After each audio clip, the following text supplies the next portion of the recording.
ছাত্র তরুণদের নেতৃত্বে গণঅভ্যুত্থানে সৃষ্ট নতুন বাংলাদেশের সাথে যুক্ত হতে আন্তর্জাতিক সম্প্রদায়ের প্রতি আহ্বান জানিয়েছেন প্রধান উপদেষ্টা professor Mohammad Yunus.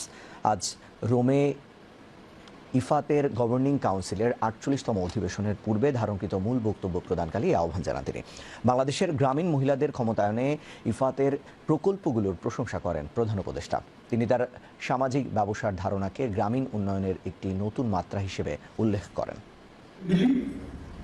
The uprising that the world witnessed in Bangladesh in the span of few weeks may inspire many across communities and countries to stand for freedom and justice.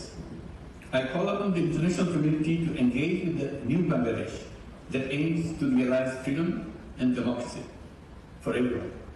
Over the years, IFAD's investments in Bangladesh have played an important role in enhancing agricultural productivity, improving livelihoods, and strengthening resilience